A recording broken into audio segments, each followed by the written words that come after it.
ഇടതുമുന്നണി പ്രസ്ഥാനത്തിൽ നിന്ന് ജയിച്ച ഒരാൾ ഒരു സുപ്രഭാതത്തിൽ ഒരു ചർച്ചയും നടത്താതെ മറ്റൊരു മുന്നണിയിലേക്ക് മാറിപ്പോവുക. നിങ്ങൾ രണ്ടാമത് പറഞ്ഞ പാർട്ടിയാണ് പോയത്. പാർട്ടി എന്ന് വെച്ചാൽ ആരാണ് അതിൽ പാർട്ടി RSP പാർട്ടി പൂർണ്ണമായും പോയോ? അതിൽ വ്യക്തിയല്ല പോയത്. RSP എന്ന് പറഞ്ഞാൽ പാർട്ടി പിന്നെ വ്യക്തികളല്ലാതെ എന്ത് പാർട്ടിയാണ് അതിനകത്തുള്ളത്? അതിനകത്ത് ആരൊക്കെയാണുള്ളത് RSP എന്നുള്ള പാർട്ടിയിൽ? ചലഞ്ചസ് നേരിടുന്നവനാണ് നേതാവ്.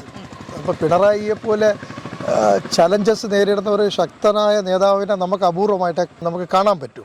നമ്മുടെ ഉമ്മൻചാണ്ടിക്കെതിരെ ഒരു സരിതാ കേസ് ഉണ്ടെന്നില്ലേ? അർദ്ധരാത്രിയിൽ സ്ത്രീകളെ വിളിക്കുന്നത് കോൺഗ്രസിന്റെ ഭരണഘടന പഠിപ്പിക്കാനോ അല്ലെങ്കിൽ ഭാഗവതം പഠിപ്പിക്കാനോ അല്ല എന്ന് പറഞ്ഞത് അദ്ദേഹത്തിന്റെ കൂടെയുള്ളവർ തന്നെയാണ്. മുഖ്യമന്ത്രി എന്നുള്ള നിലയിൽ അദ്ദേഹത്തെ താങ്കൾ എങ്ങനെ നോക്കിക്കാണുന്നു? അദ്ദേഹത്തിന്റെ പ്രവർത്തനം തീരെ മോശമാണ്. ഇതൊക്കെ മുന്നിൽ നിൽക്കുന്ന ആളിനെ എല്ലാവരും ആരെ നമ്മൾ കുറ്റം പറയും? സ്കൂളുകളൊക്കെ ഹൈടെക്കായി.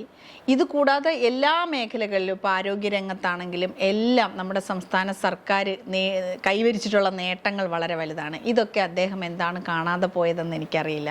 പിണറായി വിജയനെ സംബന്ധിച്ചിടത്തോളം എന്തൊക്കെ ചലഞ്ചസുകൾ ഉണ്ടെങ്കിലും ഈ വ്യക്തിഹത്യകൾ ഉണ്ടെങ്കിലും കേരളത്തിൽ നടക്കാനുള്ള കാര്യങ്ങളെല്ലാം നടക്കുന്നുണ്ട്. ശിവശങ്കറിന്റെ നിയന്ത്രണത്തിൽ ഒരു വലിയ സ്വർണ്ണക്കടത്തും കാര്യങ്ങളൊക്കെ വന്നു. അയാളിപ്പോൾ ജയിലിലാണ്. വീണ്ടും ശിവശങ്കർ ജയിലിലല്ല. ശിവശങ്കർ ഇപ്പോൾ ജയിലിലല്ലേ? ശിവശങ്കർ ജയിലിലല്ല. പുരോഗമനം ഇല്ല എന്ന് പറയുന്നതിനോട് യോജിപ്പില്ല. എല്ലാവരുടെ വികസനത്തിൽപ്പെട്ടതാണ്. ADGPയെ കുറിച്ച് അന്വേഷിക്കാനായിട്ട് SI റാങ്കിലുള്ള താഴെത്തട്ടിലുള്ള അല്ലല്ലോ, DGP ആണല്ലോ ഉത്തരവിട്ടിരിക്കുന്നത്. കസ്റ്റംസിനെ ആർക്കും സ്വാധീനിക്കാം. അപ്പോൾ ഇപ്പോൾ മുഖ്യമന്ത്രിയുടെ അറിവോടെയാണെങ്കിൽ മുഖ്യമന്ത്രി അന്വേഷണം പ്രഖ്യാപിക്കൂലല്ലോ. അതിന് മുഖ്യമന്ത്രിയുടെ അറിവോടെയാണെങ്കിൽ മുഖ്യമന്ത്രി അന്വേഷണം പ്രഖ്യാപിക്കൂലല്ലോ. ഞാൻ യോജിക്കുന്നുണ്ട്. പക്ഷേ പുള്ളിയുടെ ഭരണത്തിനോട് യോജിക്കാത്ത ആൾക്കാർ തെറ്റിദ്ധാരണയായിരിക്കും. അത് പുള്ളിയോട് കാണിക്കുന്ന തെറ്റിദ്ധാരണ കൊണ്ടായിരിക്കും പുള്ളിനെ ഇങ്ങനെ അവഗണിക്കുന്നത്. അതായത് വേറെ ഭരണത്തിന് കുഴപ്പമൊന്നുമില്ല, നല്ല ഭരണം തന്നെ. 8 വർഷമായി പിണറായി വിജയൻ കേരളത്തിന്റെ മുഖ്യമന്ത്രിയായിട്ടിരിക്കുകയാണ്. ഒരുപാട് വ്യക്തിഹത്യ നടത്തി, ഒരുപാട് കാര്യങ്ങൾ പറഞ്ഞു. ഈ പറഞ്ഞ കാര്യങ്ങളൊക്കെ എന്തായി തീർന്നു എന്നാണ് ഞാൻ ഈ ചോദിക്കുന്നത്. 2017 നിന്നും 2024 ആയപ്പോഴത്തേക്കും കേരള സർക്കാരിന്റെ കടം അല്ലെങ്കിൽ സംസ്ഥാന സർക്കാരിന്റെ കടം 4% കുറഞ്ഞത് ഇദ്ദേഹം അറിയാതെ പോയത് എന്താണ്? സത്യസന്ധമായ വാർത്താ മാധ്യമങ്ങൾ മരിച്ചു കഴിഞ്ഞു.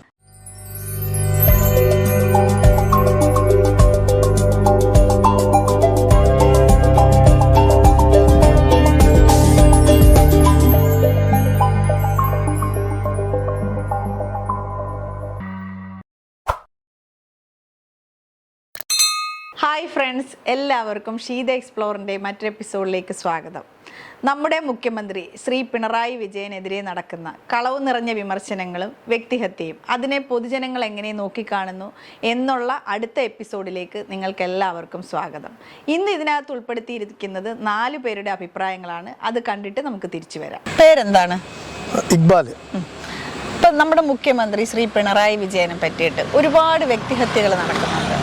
അത് രാഷ്ട്രീയപരമായിട്ട് നമുക്കൊക്കെ വിയോജിപ്പുണ്ടെങ്കിൽ അത് അതേ തരത്തിൽ വേണം നമ്മൾ പ്രതിരോധിക്കാൻ. ഇതങ്ങനല്ലാതെ മുഖ്യമന്ത്രി എന്തിനും ഏത് കാര്യത്തിനും വ്യക്തിഹത്യ ചെയ്യുന്ന ഒരു പ്രവണത ഇപ്പൊ കൂടിക്കൂടി വരുന്നുണ്ട്, പ്രത്യേകിച്ചും കേരളത്തിൽ.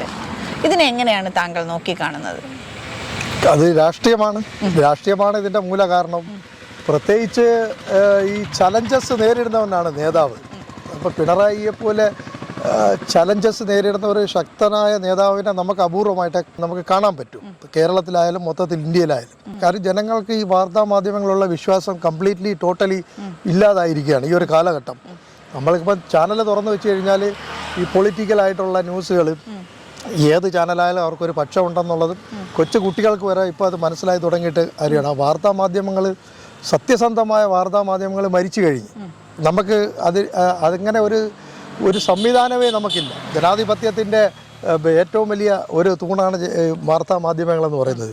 അപ്പോൾ അവർ വളരെ മോശപ്പെട്ട രീതിയിൽ ആ വാർത്താ മാധ്യമങ്ങളുടെ പ്രാധാന്യം തന്നെ ലോകത്ത് ഏറ്റവും വലിയ വാർത്താ മാധ്യമങ്ങൾ നടക്കുന്ന ഒരു സംസ്ഥാനമായിട്ടാണ് കേരളം മാറിയിരിക്കുന്നത്. പിണറായി വിജയനെ സംബന്ധിച്ചിടത്തോളം എന്തൊക്കെ ചലഞ്ചസുകൾ ഉണ്ടെങ്കിലും ഈ വ്യക്തിഹത്യകൾ ഉണ്ടെങ്കിലും കേരളത്തിൽ നടക്കാനുള്ള കാര്യങ്ങളെല്ലാം നടക്കുന്നുണ്ട്. അതൊരു പൊതുവായ ഒരു അഭിപ്രായമാണ്. നമ്മളൊരു രാഷ്ട്രീയത്തിൻ്റെ പക്ഷം പിടിച്ചുകൊണ്ടിട്ട് നമുക്കത് ഈ കാഴ്ചപ്പാടിലല്ല പറയുന്നത്. ഇപ്പം പുള്ളിയെ തികച്ചും കാര്യം പറഞ്ഞാൽ ഇപ്പോൾ പുള്ളിയുടെ എതിർ രാഷ്ട്രീയക്കാരാണെങ്കിൽ പോലും ഇത്രയും വ്യക്തിഹത്യ നടത്തപ്പെടുന്ന ഒരു നേതാവിന് ഇപ്പം എന്ത് പ്രശ്നങ്ങളുണ്ടായാലും പ്രതിസന്ധികളുണ്ടായാലും പുള്ളിയുടെ കുടുംബം, മക്കള്, കൊച്ചുമക്കള്, അവരെ അപ്പൂപ്പന്മാർ അങ്ങനെ അവരെ ആ രീതിയിൽ ആക്രമിക്കുന്ന ഒരു വളരെ വൃത്തികെട്ട മാധ്യമ സംവിധാനമാണ് വരുന്നത്. അത് പുള്ളിയെ സംബന്ധിച്ചിടത്തോളം ഞങ്ങൾ പുള്ളിയുടെ ശരീരഭാഷയും പുള്ളി ഇതിനെ നേരിടുന്നതും ഒക്കെ കാണുമ്പോഴത്തേക്ക് നമുക്ക് വളരെ സന്തോഷമാണ്. കാര്യം ഈ വാർത്താ മാധ്യമങ്ങളെന്ന് പറയുന്നത് അവർ വിരളി പിടിച്ചിരിക്കുക. മൂന്നാമതൊരു പ്രാവശ്യം കൂടി ഈ ഒരു സംവിധാനം, ഈ ഒരു ഭരണ സംവിധാനം നിലവിൽ വരികയാണെങ്കിൽ ഇവരുടെ കംപ്ലീറ്റ് പ്രാധാന്യങ്ങൾ നഷ്ടപ്പെട്ടു പോകും എന്നുള്ളൊരു ഭീതിയിലാണ്, വെപ്രാളപ്പെട്ടാണ് എങ്ങനെയെങ്കിലും ഏറ്റവും ഉന്നതനായി നിൽക്കുന്ന ഒരു നേതാവിനെ ആക്രമിക്കുക, കീഴ്പ്പെടുത്തുക. പക്ഷെ അങ്ങനെ കീഴ്പ്പെടുന്ന ഒരു വ്യക്തിത്വം അല്ല എന്നുള്ളത് നമുക്ക് എല്ലാവർക്കും മനസ്സിലാവും. കാരണം പുള്ളി ഈ വാർത്താ മാധ്യമങ്ങളിലൂടെ ഈ വരുന്ന കാര്യങ്ങളൊക്കെ പുള്ളിയെ സംബന്ധിച്ചിടത്തോളം പുള്ളിയെ ബാധിക്കുന്ന വിഷയവും ഇല്ല. എനിക്ക് തോന്നുന്നു ഇത്രയും വാർത്താ മാധ്യമങ്ങൾ വേറൊരു നേതാവിനായിരുന്നെങ്കിൽ പുള്ളി അവരെ തകർന്നു പോകുമായിരുന്നു. പുള്ളിയെ സംബന്ധിച്ചിടത്തോളം ഇത് പുള്ളിയെ ബാധിക്കുന്ന ഒരു വിഷയമല്ല എന്നുള്ള രീതിയിൽ ഭരണപരമായ കാര്യങ്ങളിൽ ജനങ്ങളുമായിട്ട് ഇടപെട്ട് പോയിക്കൊണ്ടിരിക്കുകയാണ്. അപ്പോൾ അത് തന്നെ ആയിരിക്കണം ഇനി അങ്ങോട്ട് മുമ്പോട്ട് വരാനുള്ളതും. അപ്പം ഏത് നേതാവും ചലഞ്ചസിനെ നേരിടുന്നവനാണ് നേതാവ്. അത് പുള്ളിയിൽ നമുക്ക് കാണാൻ പറ്റുന്നുണ്ട്. സർ, പേരെന്താണ്? കേരളത്തിൻ്റെ മുഖ്യമന്ത്രി ശ്രീ പിണറായി വിജയൻ അദ്ദേഹത്തെ രാഷ്ട്രീയപരമായിട്ട് നേരിടാതെ പലപ്പോഴും വ്യക്തിഹത്യ ചെയ്യപ്പെടുന്നതാണ് നമ്മൾ എവിടെ നോക്കിയാലും കാണുന്നത്. എനിക്ക് തോന്നുന്നു ഇത്രത്തോളം വ്യക്തിഹത്യ നേരിടേണ്ടി വന്ന ഒരു മുഖ്യമന്ത്രി കേരളത്തിൽ ഉണ്ടായിട്ടില്ല. ഇതിനോട് എങ്ങനെ യോജിക്കുന്നു? അങ്ങനെയല്ല. കേരളത്തിൽ ഭരിച്ചിട്ടുള്ള മറ്റ് പാർട്ടിയുടെ മുഖ്യമന്ത്രിമാരെയെല്ലാം ഏറ്റവും കൂടുതൽ വ്യക്തിഹത്യ നടത്തിയിട്ടുള്ളത് CPM ആണ്. നമ്മുടെ ഉമ്മൻചാണ്ടിക്കെതിരെ ഒരു സരിത കേസ് കൊണ്ടുവന്നില്ലേ? ആ കേസിന്റെ ഇപ്പോഴത്തെ അവസ്ഥ എന്താണെന്ന് നമുക്കറിയാമല്ലോ. എന്തെങ്കിലും സത്യം അതിനകത്തുണ്ടായോ? അത് വ്യക്തിഹത്യയല്ലേ? അപ്പൊ ഇപ്പൊ പിണറായിയെ വ്യക്തിഹത്യ കുറേ ഉണ്ട്. പക്ഷെ വിമർശനങ്ങളും ഉണ്ട്. വിമർശനങ്ങൾ വേണം. വിമർശനങ്ങളിലൂടെ മാത്രമേ വിമർശിക്കാം. പക്ഷേ ഒരാളെ കുടുംബത്തിനെയും അദ്ദേഹത്തിനെയും ഒക്കെ അദ്ദേഹത്തിന്റെ അച്ഛൻ്റെ തൊഴിലിനെയും അമ്മയെയും ഒക്കെ ഒരു മോശമായിട്ട് പറയുന്നതിനോട് യോജിക്കാൻ പറ്റും? ഒരിക്കലും യോജിക്കുന്നില്ല. അദ്ദേഹത്തിനെ നമുക്ക് വിമർശിക്കാം, പക്ഷെ അദ്ദേഹത്തിനെ ഇങ്ങനെ രാഷ്ട്രീയപരമായിട്ട് വിമർശിക്കാം. അദ്ദേഹത്തിന്റെ കുടുംബത്തിനെ നമ്മൾ വ്യക്തിഹത്യ ചെയ്യാൻ പാടില്ല. വിമർശനം നല്ലതാണ്, പക്ഷെ വ്യക്തിഹത്യ പാടില്ല. അത് രാഷ്ട്രീയമായിട്ട് നല്ലതാണ്. മുഖ്യമന്ത്രി എന്നുള്ള നിലയിൽ അദ്ദേഹത്തെ താങ്കൾ എങ്ങനെ നോക്കിക്കാണുന്നു? അദ്ദേഹത്തിന്റെ പ്രവർത്തനം തീരെ മോശമാണ്. അതെന്തുകൊണ്ടാണ് അങ്ങനെ പറയാനുള്ള കാരണം? 75 തൊട്ട് ഞാനൊരു പൊളിറ്റിക്കൽ സയൻസ് സ്റ്റുഡൻ്റാണ്. 75 തൊട്ട് നമ്മുടെ കേരളത്തിൽ വന്നിട്ടുള്ള മുഖ്യമന്ത്രിമാരെയെല്ലാം ഞാൻ കാണുന്നുണ്ട്. നമ്മളതൊക്കെ വിലയിരുത്തുകയൊക്കെ ചെയ്യുന്നുണ്ട്. ഇദ്ദേഹത്തിന് എല്ലാം ചെയ്യാൻ ഉള്ള സാഹചര്യം CPM-ന് കേരളത്തിലുണ്ട്. പക്ഷെ എന്തുകൊണ്ടോ ഇദ്ദേഹത്തിന് ചെയ്യാൻ കഴിയുന്നില്ല. അദ്ദേഹത്തിന്റെ മന്ത്രിസഭയിൽ ഭരണപരിചയം, ഈ സെക്കൻഡ് മന്ത്രിസഭയിൽ ഭരണപരിചയമുള്ള ആളുകളില്ല. ഉദാഹരണം PWD തന്നെ എടുത്തു നോക്കൂ. നമ്മുടെ കൊള്ളാവുന്നുള്ള റോഡുണ്ടോ? എല്ലാ റോഡുകളും പൊട്ടിപ്പൊളിഞ്ഞ് കിടക്കുകയാണ്. അല്ല, പൊട്ടിപ്പൊളിഞ്ഞല്ല. ഇപ്പോൾ ഈ റോഡുകളൊക്കെ നോക്കിക്കഴിഞ്ഞാൽ എല്ലാം പണി, ചില റോഡുകളൊക്കെ പൂർത്തീകരിച്ചു കഴിഞ്ഞു, ചില റോഡുകളിൽ പണി നടക്കുന്നു, അറ്റകുറ്റപ്പണികൾ നടന്നുകൊണ്ടിരിക്കുന്നു. പിന്നെ ഇത് കേരള സർക്കാരിൻ്റെ മാത്രം ഉത്തരവാദിത്വത്തിലല്ലല്ലോ പല റോഡുകളുടെയും പണി പോകുന്നത്. പിന്നെ ആരുടെ ഉത്തരവാദിത്വമാണ് ഇതൊക്കെ?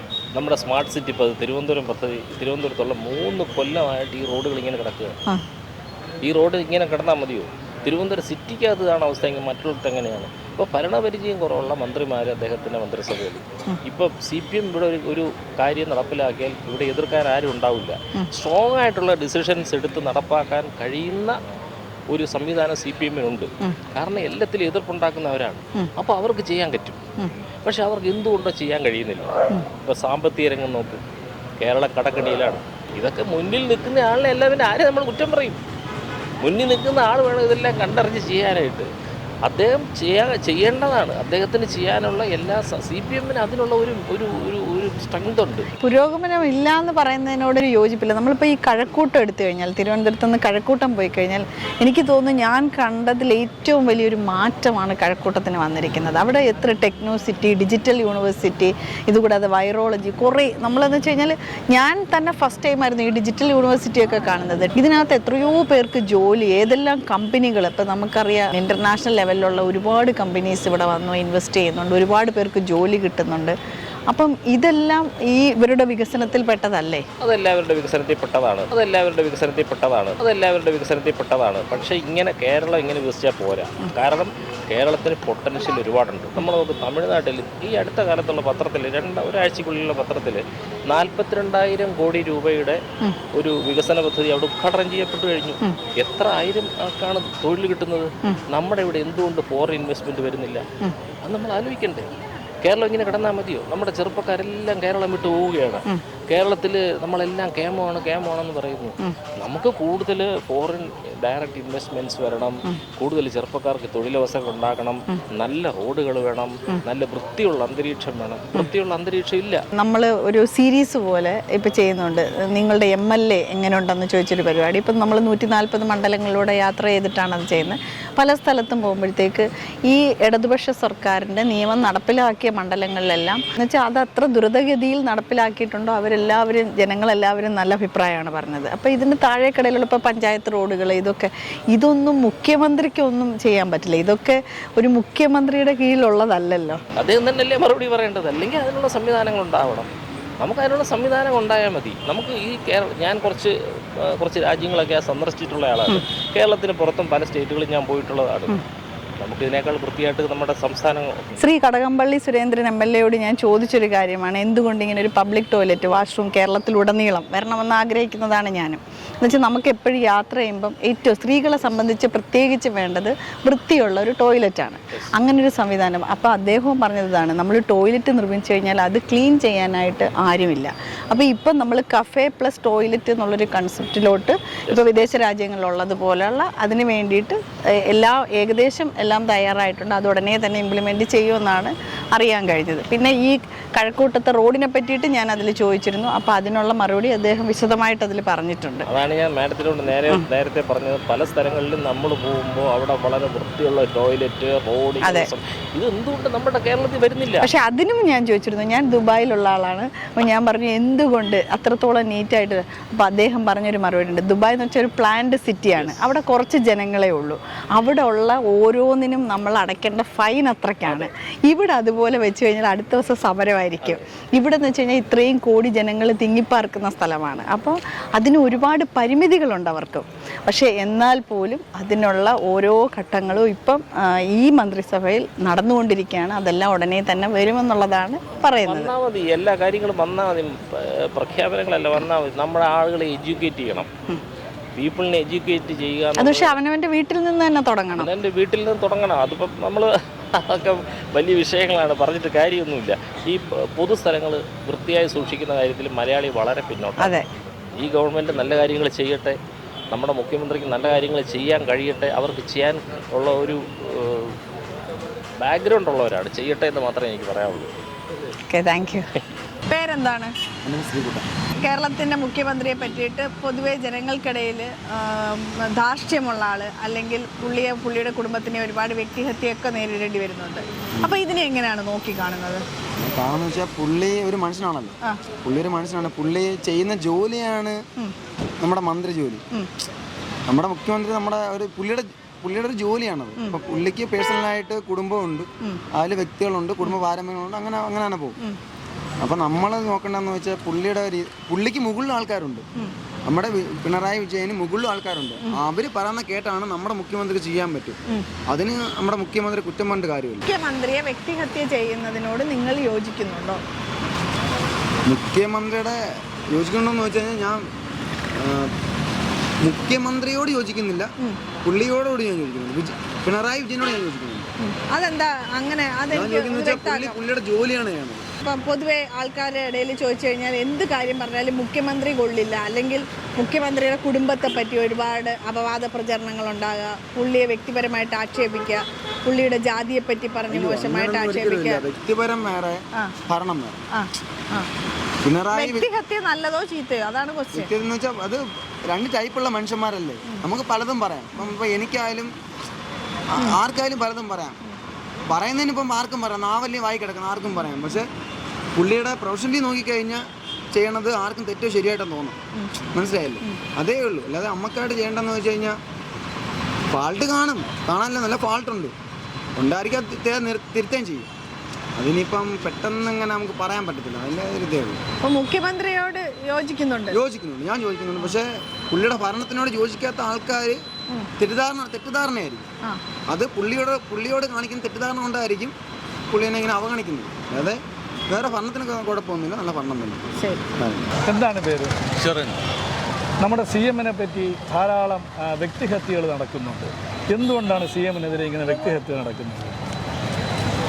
ഇല്ല, ഇപ്പോൾ ഈ നിരന്തര വിഷയങ്ങൾ വരുമ്പോൾ വ്യക്തിഹത്യ എന്ന് മാത്രം പറയാൻ കഴിയില്ല. കാരണം ഈ ശിവശങ്കറിൻ്റെ നിയന്ത്രണത്തിൽ ഒരു വലിയ സ്വർണ്ണക്കടത്തും കാര്യങ്ങളൊക്കെ വന്നു.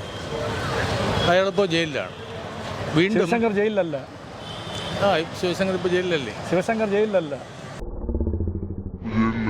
ശിവശങ്കർ ജയിലിലല്ല എന്ന് മാത്രമല്ല, ശിവശങ്കറിന് ആ സ്വർണ്ണക്കടത്തുമായിട്ട് ബന്ധവുമില്ല. മുഖ്യമന്ത്രിക്കെതിരെയുള്ള വ്യക്തിഹത്യയും ഈ വിഷയങ്ങളുമായി എന്ത് ബന്ധം? കാര്യം നിങ്ങൾ ആദ്യം പറഞ്ഞ സ്വർണ്ണക്കടത്തിൻ്റെ വിഷയമാണ്. ഏകദേശം 5ഓളം ഏജൻസികൾ ഈ സ്വർണ്ണക്കടത്ത് അന്വേഷിച്ചു. ഒരു ഏജൻസി പോലും മുഖ്യമന്ത്രിയോ ഈ പറഞ്ഞ ശിവശങ്കറിനോ കുറ്റക്കാരനാണെന്ന് കണ്ടെത്തിയിട്ടില്ല. മുഖ്യമന്ത്രി പ്രിൻസിപ്പൽ സെക്രട്ടറി ആയിരുന്നു. പ്രിൻസിപ്പൽ സെക്രട്ടറി ആയ ശിവശങ്കരൻ പോലും ഈ പറയുന്ന അയാൾ 6ഓളം കേസുകളിൽ പ്രതിയായിരിക്കുന്നു. ശിവശങ്കർ ഒറ്റ ഈ സ്വർണ്ണക്കടത്ത് കേസിൽ ശിവശങ്കരൻ പ്രതിയായിട്ടില്ല. സമാനമായ വിഷയമാണ് ഇപ്പോൾ അൻവർ MLA MR അജിത് കുമാറിനെ സംബന്ധിച്ച്. MR അജിത് കുമാറിനെ കുറിച്ച് അൻവർ MLA പറഞ്ഞിരിക്കുന്ന പരാതി എന്താണ്? ഈ സ്വർണ്ണക്കടത്ത് കേസിനോട് ബന്ധപ്പെട്ട് സ്വർണ്ണക്കടത്ത് സ്വർണം കൊണ്ടുവന്നിട്ട് പൊട്ടിക്കുന്ന സംഘങ്ങളുമായിട്ട് ബന്ധമുണ്ട്. അതിന്റെ നിയന്ത്രണമുണ്ട്. കോഴിക്കോട്. എൻ്റെ സംശയം ഇതാണ്, ഈ എയർപോർട്ട് എന്ന് പറയുന്നത് പിണറായി വിജയന്റെ കസ്റ്റഡിയിലുള്ളതാണ്. പോലീസിന് സഹായം കിട്ടിയിരിക്കുന്നു. അതാണ് എൻ്റെ സംശയം. അതാണ് കേരള പോലീസാണോ എമിഗ്രേഷനിൽ വർക്ക് ചെയ്യുന്നത്? ഇല്ല. ആരാണ് പിന്നെ? കസ്റ്റംസ് ആണ്. സെൻട്രൽ ഗവൺമെന്റിന്റെ ഉദ്യോഗസ്ഥരാണ്. അവരറിയാതെ ഒരു പെട്ടി പോലും എയർപോർട്ടിൽ നിന്ന് വെളിയിൽ വരില്ല. അതെന്തുകൊണ്ടാണ് സംഭവിക്കുന്നത്? അങ്ങനെ എന്തുകൊണ്ടപ്പം നിങ്ങൾ കസ്റ്റംസിനെ കുറ്റം പറയുന്നില്ല? ഇല്ല, ഈ MR അജിത് കുമാർ ഇവരുടെ എല്ലാം ഒരു കൺട്രോൾ ആണെന്ന രീതിയിൽ. MR അജിത് കുമാർ സംസ്ഥാന പോലീസ് കേഡറിലുള്ള ആളാണ്. എന്റെ സംശയം അതല്ല. കസ്റ്റംസ് ക്ലിയറൻസ് കഴിഞ്ഞാണ് എന്ത് ലഗേജും വെളിയിൽ വരുന്നത് ആണല്ലോ. അപ്പൊ ഇതെങ്ങനെ, എന്തുകൊണ്ടാണ് ഈ കസ്റ്റംസിനെ വെട്ടിച്ചത് വെളിയിൽ വരാൻ? ആരോപണം എങ്ങനെയാണല്ലോ, ഇപ്പോൾ ഒരു 500 ബിസ്ക്കറ്റ് കൊണ്ടുവന്നിരിക്കുന്നു. അതിൽ കുറച്ചേ കാണിക്കുന്നുള്ളൂ, ബാക്കി ഇവർ കടത്തുന്നു, ഇവരെല്ലാം കൂടെ ഒരുമിച്ച് ചെയ്യുന്നു എന്ന രീതിയിലാണ് ആരോപണം വന്നത്. ആരോപണം വന്നോട്ടെ, അതല്ല എന്റെ സംശയം. അതല്ല, അത് ഇത് നിങ്ങൾ ഈ പറഞ്ഞ മുഖ്യമന്ത്രിയുമായിട്ട് എന്ത് ബന്ധമാണ് അതിനുള്ളത്? മുഖ്യമന്ത്രി അതിന് ശരിയായ ഒരു നടപടി എടുത്തില്ലല്ലോ. മുഖ്യമന്ത്രി അന്വേഷണത്തിന് മാറ്റി നിർത്തിയില്ല. ആ അന്വേഷണത്തിന് ഒരാളെ സസ്പെൻഡ് ചെയ്തു. അദ്ദേഹത്തിന്റെ ADGP റാങ്കിലുള്ള ഒരാളിനെ അന്വേഷിക്കാനായിട്ട് വേറൊരു ഏജൻസിയാണ് എന്നെ ഏൽപ്പിക്കേണ്ടിയിരുന്നത്. അതായത് ഇതിനകത്തുള്ള ഒരാളെ സസ്പെൻഡ് ചെയ്തു, ഒരാൾക്കെതിരെ അന്വേഷണം പ്രഖ്യാപിച്ചു. മനസ്സിലായില്ലേ? അപ്പോൾ ഈ അന്വേഷണം വന്നതിന് ശേഷം അല്ലേ നമ്മൾ പറയേണ്ടത്? അതിന് മുന്നേ നമ്മളൊരു വിധിയിൽ എത്തിച്ചേരേണ്ട ആവശ്യമുണ്ടോ? ശിവശങ്കറിനെ സസ്പെൻഡ് ചെയ്തില്ലേ ഈ പ്രശ്നം വരുന്ന സമയത്ത്? ഞാൻ ഒന്ന് ചോദിച്ചോട്ടെ, ഇപ്പോൾ ഈ ADGPയെ കുറിച്ച് അന്വേഷിക്കാനായിട്ട് SI റാങ്കിലുള്ള താഴെത്തട്ടിലുള്ള അല്ലല്ലോ, DGP ആണല്ലോ ഉത്തരവിട്ടിരിക്കുന്നത്. സംഘത്തിലെ ആളുകളാരൊക്കെ അതിനകത്ത് ഉത്തരവിലുള്ളത് ഈ പറഞ്ഞ റാങ്കിലുള്ള 5 ഉദ്യോഗസ്ഥന്മാരുണ്ട്. അതിനകത്ത് DGPക്കാണ് റിപ്പോർട്ട് ചെയ്യാനുള്ളത്. SI അല്ല അന്വേഷിക്കുന്നത്. ഇനി അഥവാ ഇനി SI തന്നെ ആയിക്കോട്ടെ, ആരും ആയിക്കോട്ടെ, ഒരു കേസ് അന്വേഷിക്കുന്നതിന് മുമ്പ് നമ്മൾ സംബന്ധിച്ചുള്ള ഒരു വിഷയം മറ്റൊരു കേന്ദ്ര ഏജൻസിയെ കൊണ്ടോ അല്ലെങ്കിൽ വേറൊരു ഏജൻസി, ഒരു ജുഡീഷ്യൽ ഏജൻസിയെ കൊണ്ട് അന്വേഷിക്കേണ്ടിയിരുന്നു. ഈ കേന്ദ്ര ഏജൻസിയുടെ ഒത്താശയോടാണ് ഈ സ്വർണം വെളിയിൽ വന്നിരിക്കുന്നത്. അപ്പോൾ ഇനിയും നമ്മൾ എന്തിന് കേന്ദ്ര ഏജൻസിയെ വിശ്വസിക്കണം? എന്തായാലും മുഖ്യമന്ത്രിയുടെ ഓഫീസിൽ ഇങ്ങനെ വിഷയങ്ങൾ വരുമ്പോൾ, മുഖ്യമന്ത്രിയുടെ ഓഫീസാണോ ഇത്? അജിത് കുമാർ മുഖ്യമന്ത്രിയുടെ ഓഫീസിൽ ഇരിക്കുന്ന ഒരാളാണോ? എത്രയോ പോലീസുകാർ ഏതെല്ലാം കേസിൽ പ്രതി? PV അൻവർ MLA പറഞ്ഞിരിക്കുന്നത് എത്രയോ പോലീസുകാർ ഏതെല്ലാം കേസിൽ പ്രതിയാകുന്നു. മുഖ്യമന്ത്രിയുടെ പൊളിറ്റിക്കൽ സെക്രട്ടറി P ശശിയുമായിട്ട് ഉള്ള നിയന്ത്രണത്തിലാണ് MR അജിത് കുമാർ പ്രവർത്തിക്കുന്നതെന്നാണ് അൻവർ MLA പറഞ്ഞിരിക്കുന്നത്. P ശശിക്ക് ഈ പറയുന്ന കസ്റ്റംസുമായിട്ട് എന്ത് ബന്ധമാണുള്ളത്? P ശശി വിചാരിച്ച കസ്റ്റംസ് സ്വാധീനം ചെയ്യാൻ പറ്റുമോ? ഇല്ല, MR അജിത് കുമാറും P ശശി ഒരുമിച്ച് ചെയ്തിരിക്കുന്നു എന്നാണ്. രണ്ടുപേരും കൂടെ, എൻ്റെ സംശയം ഇതാണ്, ഇവർ രണ്ടുപേരോട് ഒരുമിച്ച് ചെയ്താൽ നിങ്ങൾ ഈ പറയുന്നത് പോലെ ഒരു വാദത്തിന് വേണ്ടി അംഗീകരിക്കാം, P ശശി MR അജിത് കുമാറും കൂടി ഒന്നിച്ചാണ് ഇത് ചെയ്യുന്നതെന്ന് വെച്ചോ. ഈ കസ്റ്റംസിനെ സ്വാധീനിക്കാനുള്ള കഴിവ് ഈ സംസ്ഥാന പോലീസ് കടലുള്ള ഒരാൾക്കുണ്ടോ? ഒരു ADGP റാങ്കിലുള്ള ഒരാളുണ്ടാവുമല്ലോ. ഉണ്ട്. അപ്പോൾ ഈ കസ്റ്റംസിനെ ആർക്കും സ്വാധീനിക്കാം അപ്പോൾ എളുപ്പം? ഇല്ല, അങ്ങനെയാണല്ലോ വാർത്തകൾ. ആദ്യം സ്വർണം വരുന്നത് എവിടെ നിന്നാണ്? കസ്റ്റംസിനെ പറ്റിച്ചിട്ടാണ് ഈ വരുന്നത്, അല്ലെങ്കിൽ കസ്റ്റംസിന്റെ ഒത്താശയോടെ. ഞാനൊരു കാര്യം ചോദിക്കട്ടെ, മുഖ്യമന്ത്രി ഈ അന്വേഷിക്കുന്നു എന്നുള്ള ഈ ഉത്തരവ് പുറപ്പെടുവിച്ചത് എവിടെ വെച്ചാണെന്ന് അറിയാമോ? കോട്ടയത്ത് പോലീസ് ഓഫീസ് സമ്മേളനത്തിലാണ് അദ്ദേഹം പറയുന്നത്. ആ സമ്മേളനത്തിൽ കയ്യോടുകൂടിയാണ് അവർ സ്വീകരിച്ചത്. ഇല്ല, അപ്പോഴേ പ്രതീക്ഷിച്ചത് എന്തോ നടപടി എടുക്കാൻ പോകുന്നു. പക്ഷേ നടപടി എടുക്കാൻ പോകണമെന്നല്ലോ പറഞ്ഞത്, അന്വേഷിക്കാൻ പോകുന്നല്ലേ പറഞ്ഞത്. ഈ വൈകുന്നേരം ആയപ്പോഴേ നേരെ വച്ച അന്വേഷണ സംഘം ഒരു പ്രയോജനമില്ലാത്ത സംഘമായി മാറി. നമ്മൾ അന്വേഷണത്തിന്റെ റിപ്പോർട്ട് വന്നില്ല, അതിനു മുന്നേ നമ്മൾ എന്തുകൊണ്ടാണ് വിലയിരുത്തുന്നത്? ഇല്ല, അത് അതിൻ്റെ രീതി കാണുമ്പോൾ അറിയാം. അല്ല, ഇതുവരെയുള്ള രീതികളൊക്കെ എങ്ങനെയാണ്? ഇല്ല, ശിവശങ്കറിൻ്റെ ഞാൻ പറഞ്ഞു വന്നത്, ഒരു മുഖ്യമന്ത്രിയുടെ ഓഫീസുമായിട്ട് ബന്ധപ്പെട്ട ആളുകളുടെ പേരിൽ നിരന്തരം ഇങ്ങനെ വരുമ്പോൾ നിരന്തരം എങ്ങനെ വന്നു? ശിവശങ്കറിനെ സംബന്ധിച്ച് വന്നിരിക്കുന്ന കേസുകളൊക്കെ അറിയാം. ശിവശങ്കറിനെ സംബന്ധിച്ച് വന്നത് എന്ത് കേസാണ്? ശിവശങ്കർ ഈ പറയുന്ന ബന്ധം, അവരുമായിട്ടുള്ള ബന്ധം എന്താണ്? ഒരു സ്ത്രീയുമായിട്ടുള്ള ശിവശങ്കറിന്റെ ബന്ധം എന്നതിനപ്പുറം മാത്രമല്ലല്ലോ. പിന്നെ വേറെ എന്താണുള്ളത്? ആ സ്ത്രീയെ കൊണ്ട് അവിടെ നിയമിച്ചില്ലേ? എവിടെ നിയമിച്ചു? ഈ പ്രധാനപ്പെട്ട ഒരു ഉദ്യോഗസ്ഥ പോസ്റ്റിൽ, അത് ഓർമ്മയില്ലേ ഇപ്പോൾ ഏത് പോസ്റ്റ് എന്ന്? ടെമ്പററി പോസ്റ്റിൽ. ഏത് പോസ്റ്റ് ആയാലും ടെമ്പററി പോസ്റ്റിൽ അവർക്ക് ആ റോളെല്ലാം കൊടുത്തില്ല. ഓക്കെ, എൻ്റെ സംശയം അതല്ല. ഈ പറയുന്നത് പോലെ ഈ ശിവശങ്കരൻ കുറ്റക്കാരനാണെന്ന് നിങ്ങൾ പറയുന്ന രീതിയിലുള്ള കുറ്റം ശിവശങ്കർ ചെയ്തിട്ടുണ്ടെന്ന് ഒരു ഏജൻസിയും പറയുന്നില്ല. ഇനി അഥവാ അങ്ങനെ പറഞ്ഞോട്ടെ, അങ്ങനെയാണ് നിർത്തിക്കോട്ടെ. എൻ്റെ ചോദ്യം ഇതാണ്, മുഖ്യമന്ത്രിക്കെതിരെ എന്തുകൊണ്ടാണ് ഈ വ്യക്തിഹത്യ നടക്കുന്നത്? വ്യക്തിഹത്യ എന്ന് പറയാൻ പറ്റില്ല. അല്ല, ഞാൻ പകർത്താവുന്ന രീതിയിൽ അദ്ദേഹത്തിനെതിരെ ഏറ്റവും മോശമായ ഭാഷയിൽ സംസാരിക്കുക എന്ന് വെച്ച് കഴിഞ്ഞാൽ അത് വ്യക്തിഹത്യയല്ലേ? അത് വിമർശനമല്ലല്ലോ നടത്തുന്നത്. ഇല്ല, ഇപ്പോൾ പരാതിയാണല്ലോ അൻവറിന് ചോദിച്ചത്, വ്യക്തിഹത്യ. അൻവറിന്റെ കാര്യമല്ല ഞാൻ ഈ പറയുന്നത്. പൊതുവേ, അതായത് ഇന്നലത്തെ മെനങ്ങാന്നത്തെ സംഭവമല്ല, കഴിഞ്ഞ കുറേ നാളുകളായി കേരളത്തിന്റെ മുഖ്യമന്ത്രിക്കെതിരെ നടക്കുന്ന വ്യക്തിഹത്യ നടത്തുന്ന രീതിയിലുള്ള പ്രചരണം. വ്യക്തിഹത്യ എന്ന് പറയാൻ പറ്റില്ല. അതായത് അപ്പൊ ഒരു ഭരണകർത്താവുന്ന രീതിയിൽ അദ്ദേഹം ചെയ്യേണ്ട കാര്യങ്ങൾ ചെയ്യുന്നു എന്ന് ഇപ്പോൾ ജനങ്ങൾക്ക് സംശയമുണ്ട്. അല്ല, അതുകൊണ്ടല്ല നമുക്ക് ബോധ്യപ്പെടുന്നത് എങ്ങനെയാന്ന് വെച്ചാൽ ആദ്യം വിമർശിക്കുന്നു, മനസ്സിലായില്ലേ? ഇതുപോലെ ഓരോന്ന് പറയുന്നു, അതൊന്നും വില പോകുന്നില്ല. പറയാൻ പറ്റില്ല. അത് ഒന്നും വില. എത്ര ഏജൻസികളാണ് ഈ സ്വർണ്ണക്കടത്ത് അന്വേഷിച്ചത്? ഈ സ്വർണ്ണക്കടത്ത് കേസ് എത്ര ഏജൻസികൾ? സ്വർണ്ണക്കടത്ത് എത്ര ഏജൻസികളാണ് അന്വേഷിച്ചത്? NIA അടക്കം 5ഓളം ഏജൻസികൾ അന്വേഷിച്ചു. ED വന്നു, കസ്റ്റംസ് വന്നു, ഇവരെല്ലാം വന്നല്ലോ. എന്നിട്ട് ഏതെങ്കിലും കേസിൽ നിങ്ങൾ ഈ പറയുന്ന മുഖ്യമന്ത്രിയോ അദ്ദേഹത്തിന്റെ പാർട്ടിയിൽപ്പെട്ട ഒരാളെങ്കിലും പ്രതിയായിട്ടുണ്ട്? പറഞ്ഞത് മുഖ്യമന്ത്രിയുടെ ഓഫീസിലെ പ്രധാനപ്പെട്ട ഒരു വ്യക്തിയാണ് അതിൽ കേസിൽ പ്രതിയായിട്ട്. മുഖ്യമന്ത്രിയുടെ ഓഫീസിലെ പ്രധാനപ്പെട്ട ഒരാള് അതിൽ പ്രതി എന്ന് വെച്ച് കഴിഞ്ഞാൽ നിങ്ങൾ പറയുന്ന കുറ്റമല്ല അയാൾ ചെയ്തത്. ഇനിയിപ്പോൾ അങ്ങനെ തന്നെ ഒരു വാദത്തിന് വേണ്ടി അങ്ങനെ തന്നെ ആണെന്ന് വെച്ചോളൂ. മുഖ്യമന്ത്രിയുടെ ഓഫീസിൽ എന്ത് സഹായമാണ് അദ്ദേഹത്തിന് കിട്ടിയത്? അല്ല, അദ്ദേഹം അത് ദുരുപയോഗം ചെയ്തല്ലോ. ഒരു വ്യക്തി എന്നുള്ള രീതിയിൽ എന്റെ സംശയം, ഒരു വ്യക്തി എന്നുള്ള രീതിയിലല്ലേ അയാൾ ദുരുപയോഗം ചെയ്യുന്നത്? പരാതി പൊളിറ്റിക്കൽ സെക്രട്ടറിയെ സംബന്ധിച്ചും MR അജിത്കുമാറിനെ സംബന്ധിച്ചും ഞാൻ പറയുന്നത്, അല്ല, അങ്ങനെ മുഖ്യമന്ത്രിയുടെ അറിവോടെ ആണെങ്കിൽ മുഖ്യമന്ത്രി അന്വേഷണം പ്രഖ്യാപിക്കൂലല്ലോ. മുഖ്യമന്ത്രിയുടെ അറിവോടെ ആണെങ്കിൽ മുഖ്യമന്ത്രി അന്വേഷണം പ്രഖ്യാപിക്കൂലല്ലോ. അതങ്ങനെ അതൊക്കെ കാത്തിരുന്ന് കാണേണ്ടത്. ഭരണകക്ഷി MLA പറയുമ്പോൾ പിന്നെ ഇതുവരെയുള്ള ഞാൻ ചോദിക്കുന്നത്, ഇതിപ്പോൾ നിങ്ങൾ റിപ്പോർട്ട് വരുന്നത് വരെ അങ്ങനെയാണെന്ന് വെച്ചോളൂ. ഇതുവരെയുള്ള പ്രവർത്തനമാണ് ഞാൻ ചോദിച്ചത്. ഇതുവരെ ഈ പറഞ്ഞതിന് എന്തെങ്കിലും ഒരു തെളിവോ എന്തെങ്കിലും ഒരു ആധികാരികതയോ കൊണ്ടുവരാൻ പറ്റിയിട്ടുണ്ടോ? ഇല്ല, അത് അദ്ദേഹം കൊടുക്കേണ്ട. അൻവർ MLA കൊടുക്കേണ്ട. അൻവർ MLA കാര്യമല്ല ഞാൻ ഈ പറയുന്നത്. ഞാൻ പറഞ്ഞ പിണറായി എന്റെ സംശയമാണ്. 8 വർഷമായി പിണറായി വിജയൻ കേരളത്തിന്റെ മുഖ്യമന്ത്രിയായിട്ട് ഇരിക്കുകയാണ്. ഒരുപാട് വ്യക്തിഹത്യ നടത്തി, ഒരുപാട് കാര്യങ്ങൾ പറഞ്ഞു. ഈ പറഞ്ഞ കാര്യങ്ങളൊക്കെ എന്തായി തീർന്നെന്നാണ് ഞാൻ ഈ ചോദിക്കുന്നത്. വ്യക്തിഹത്യകളൊക്കെ എല്ലാ രാഷ്ട്രീയ പാർട്ടിയിലും ഉണ്ടാകാറുണ്ടല്ലോ. എല്ലാ രാഷ്ട്രീയ നേതാക്കന്മാരെയും ടാർഗറ്റ് ചെയ്ത് അങ്ങോട്ടും ഇങ്ങോട്ടും ഉണ്ടാകാറുണ്ട്. അല്ലേ, ഇത്രയും വേട്ടയാടപ്പെട്ട ഒരു രാഷ്ട്രീയ നേതാവ് കേരളത്തിലുണ്ടോ? എല്ലാ കാര്യത്തിലും കേരളത്തിന്റെ ഏതെങ്കിലും ഒരു മുഖ്യമന്ത്രിയുടെ അമ്മയെ പരസ്യമായിട്ട് പറയുന്ന ഒരു അവസരം കേരളത്തിലുണ്ടായിട്ടുണ്ട്? തിരിച്ചുണ്ടായിട്ടുണ്ടല്ലോ. ഈ മുഖ്യമന്ത്രി തന്നെ ബിഷപ്പുമാരെ എന്തെല്ലാം പറഞ്ഞു? എന്താണ് പറഞ്ഞത്? നികൃഷ്ടജീവി, ഭരണാറി, മറ്റേ NK പ്രേമേന്ദ്രൻ എന്ത് പറഞ്ഞു? അല്ല, അത് അദ്ദേഹത്തിന്റെ പ്രവൃത്തി പിന്നീട് അങ്ങനെയാണെന്ന് കാലം തെളിയിച്ചല്ലോ. ഇടതുമുന്നണി പ്രസ്ഥാനത്തിൽ നിന്ന് ജയിച്ച ഒരാൾ ഒരു സുപ്രഭാതത്തിൽ ഒരു ചർച്ചയും നടത്താതെ മറ്റൊരു മുന്നണിയിലേക്ക് മാറിപ്പോവുക. നിങ്ങൾ രണ്ടാമത് പറഞ്ഞ പാർട്ടിയാണ് പോയത്. പാർട്ടി എന്ന് വെച്ചാൽ ആരാണ് അതിൽ പാർട്ടി RSP പാർട്ടി പൂർണ്ണമായും പോയോ? അതിൽ വ്യക്തിയല്ല പോയത്. RSP എന്ന് പറഞ്ഞാൽ പാർട്ടി, പിന്നെ വ്യക്തികളല്ലാതെ എന്ത് പാർട്ടിയാണ് അതിനകത്തുള്ളത്? അതിനകത്ത് ആരൊക്കെയാണുള്ളത് RSP എന്നുള്ള പാർട്ടിയിൽ? നമ്മൾ വീഡിയോ കണ്ടല്ലോ.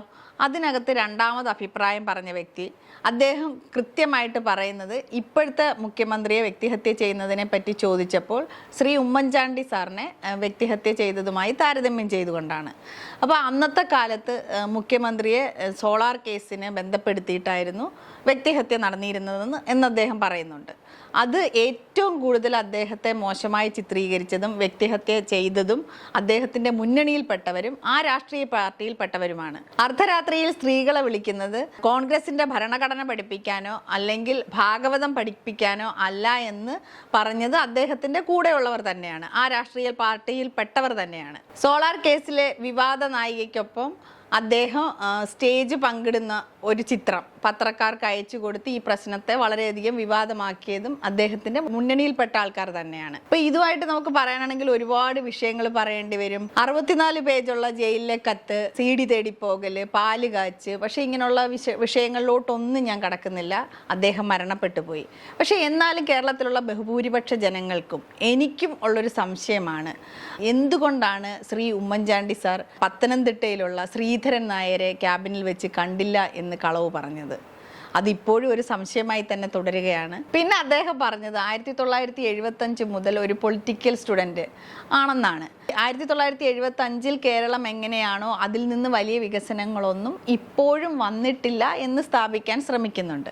പിന്നെ നമ്മൾ കാര്യങ്ങളൊക്കെ സംസാരിച്ചപ്പോൾ അദ്ദേഹം അതിനോടും യോജിക്കുന്നുണ്ട്. കേരളത്തിലെ റോഡുകളെല്ലാം മോശമാണ്, അത് PWDയുടെ വീഴ്ചയാണെന്നാണ് അദ്ദേഹം സ്ഥാപിക്കാൻ ശ്രമിക്കുന്നത്. അടുത്ത അദ്ദേഹം പറഞ്ഞത് റോഡ് പണികളൊന്നും തീരുന്നില്ല, സംസ്ഥാനത്ത് റോഡുകൾ മൊത്തം വെട്ടിക്കുഴിച്ചിട്ടിരിക്കുകയാണ്. ഇതൊക്കെ അദ്ദേഹം പറയുന്നുണ്ട്. അദ്ദേഹത്തിൻ്റെ ആശങ്ക റോഡ് പണിയെ പറ്റിയിട്ടാണ്.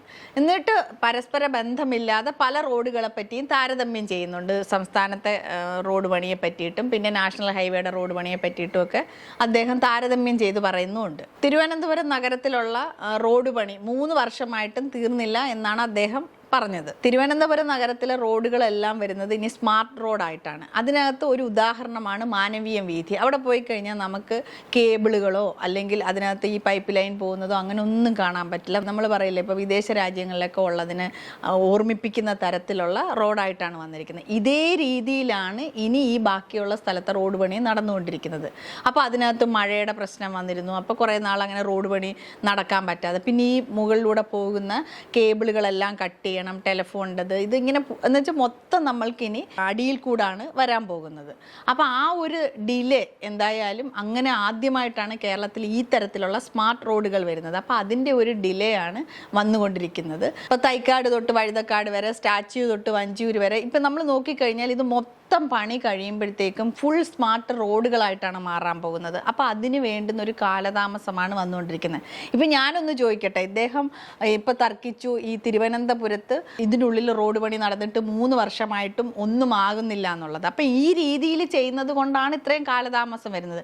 പക്ഷേ 2011 നാഷണൽ ഹൈവേയുടെ പണി നടക്കുന്ന അന്നത്തെ കോൺഗ്രസ് ആയിരുന്നു അന്ന് ഭരിച്ചിരുന്നത്. ആ സമയത്ത് 2011 തൊട്ട് 2016 വരെയും ഒരു സ്ഥലം ഏറ്റെടുത്ത് കൊടുക്കുന്ന ഒരു ജോലി പോലും അവർക്ക് കംപ്ലീറ്റ് ചെയ്യാൻ പറ്റിയില്ല. ഇപ്പം നാഷണൽ ഹൈവേയുടെ വർക്ക് ചെയ്യുന്നത് കേന്ദ്ര ഗവൺമെൻറ്റാണ്, പക്ഷേ സ്ഥലം ഏറ്റെടുത്ത് കൊടുക്കേണ്ടത് സംസ്ഥാന സർക്കാരാണ്. ഇപ്പം നമ്മൾ നോക്കിക്കഴിഞ്ഞാൽ നാഷണൽ ഹൈവേയുടെ പൂർത്തീകരണം എത്ര പെട്ടെന്നാണ് നടന്നുകൊണ്ടിരിക്കുന്നത്. സ്ഥലം എത്ര പെട്ടെന്ന് നമ്മുടെ സംസ്ഥാന സർക്കാർ സ്ഥലം ഏറ്റെടുത്ത് കൊടുക്കുന്നു, അത് പണി സ്റ്റാർട്ട് ചെയ്യുന്ന ഏകദേശം എനിക്ക് തോന്നുന്നു ഒരു 50% റോഡുകളും നല്ല രീതിയിൽ ഇപ്പോൾ കേരളത്തിലായിട്ടുണ്ട്. അത് ഞാൻ MLA-മാരോടൊപ്പം എന്നുള്ള സീരീസിനകത്ത് അതൊക്കെ കൃത്യമായിട്ട് കാണിക്കുന്നുണ്ട്. അതുകൊണ്ട് ഇനി അതൊന്നും വലിച്ചു നീട്ടി മറുപടിയായിട്ട് പറയുന്നില്ല. അപ്പോൾ ഈ റോഡുകളെല്ലാം കംപ്ലീറ്റ് ആകുമ്പോഴത്തേക്ക് നമ്മുടെ തലസ്ഥാന നഗരിയുടെ മുഖച്ഛായ തന്നെ മാറും. ഇതിന് വേണ്ടിയിട്ടൊരു സ്റ്റെപ്പ് അവരെടുത്ത് വെച്ചതിനെ നമ്മൾ അപ്രീഷിയേറ്റ് ചെയ്യണം.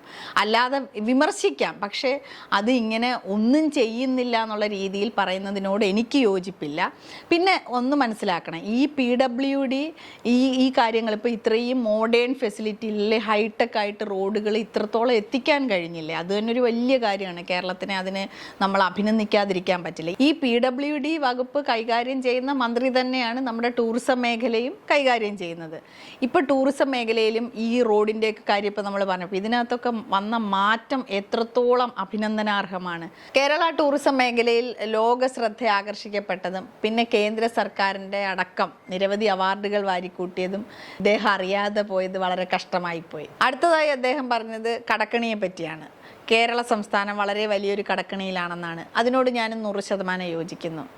ഇന്ത്യ മഹാരാജ്യത്തിലെ ഒരുവിധ എല്ലാ സംസ്ഥാനങ്ങളും കടത്തിലാണ്. അതുകൂടാതെ നമ്മുടെ ഇന്ത്യ മഹാരാജ്യം തന്നെ വലിയൊരു കടക്കണിയിലൂടെയാണ് ഇപ്പോൾ പോയിക്കൊണ്ടിരിക്കുന്നത്. ഇദ്ദേഹം ഒരു പൊളിറ്റിക്കൽ സ്റ്റുഡൻ്റ് ആയതുകൊണ്ട് ഞാൻ പറയുകയാണ്, 2017 നിന്നും 2024 ആയപ്പോഴത്തേക്കും കേരള സർക്കാരിൻ്റെ കടം അല്ലെങ്കിൽ സംസ്ഥാന സർക്കാരിൻ്റെ കടം 4% കുറഞ്ഞത് ഇദ്ദേഹം അറിയാതെ പോയത് എന്താണ്? നമ്മളൊരു ഫെഡറൽ സംവിധാനത്തിലാണല്ലോ.